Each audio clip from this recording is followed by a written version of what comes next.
Three of the announced Democratic candidates for president made a pilgrimage this week. Hillary Clinton, Bernie Sanders, and Martin O'Malley went to Washington to seek the endorsement of the powerful American Federation of Teachers.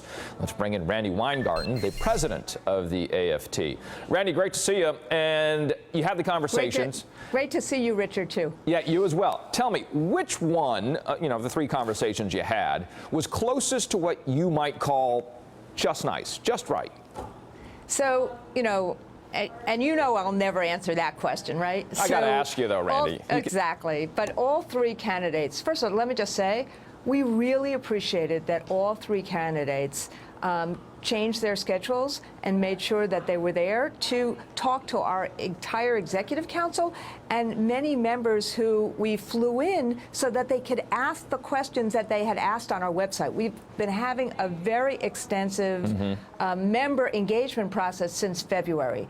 But what you saw, bottom line, is that the three candidates talked about a reset of education policy in America, where there's a growing consensus about that, because we need to actually start focusing again on public education and move away from the fixation on testing to a fixation on the whole child, from pre-K through public ed through higher ed. What was the headline? And that's what they talk about it. That's what they talked about. Great. And what was the headline that came from the three conversations vis-a-vis what you just said, a change in policy? Over and over and over again, all three of them talked about how, in Hillary's words, teachers cannot be scapegoats for society's problems. In Martin O'Malley's words, and he has a daughter who teaches in Baltimore, that you can't vilify teachers. And in Bernie Sanders' words, he wants a political revolution because it's time to stop having this kind of cutting of public education. But what you heard is also real solutions for how to solve the problems of the fact that half our kids in America in public schools are poor. And if we actually think that that higher education is important, how are we going to fund it? Like when we thought that high school education was important, we made it public. Might you see then, based on the conversations with those three candidates, that policy, if they should win and become the nominee and then win, that they need to be left of the current administration's policy on education, meaning more support for unions, meaning they will then push for fewer charter schools, perhaps? Well, I think what's happened is that and look, I know we've had some issues with the current administration, even though I very much admire President Obama and all that he's tried to accomplish. But at the end of the day, even the Senate, in the Senate subcommittee on health and labor and education, in their recent vote on rehauling or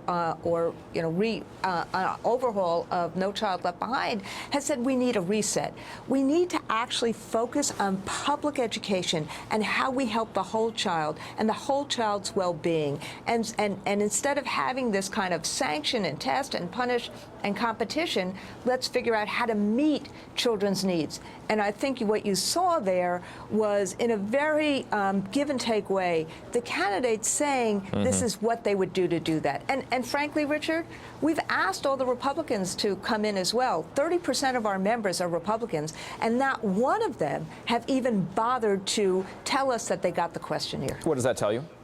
That tells me that, they'll do a lot and talk a lot about ideology, but when it comes to actually solving the problems of our kids and of public schools, you got to roll up your sleeves and work with teachers, make them, respect them, create some dignity there, and find ways to recruit, attract, retain, and then also do the things that kids need separate and apart from teachers, like community schools, like career tech education.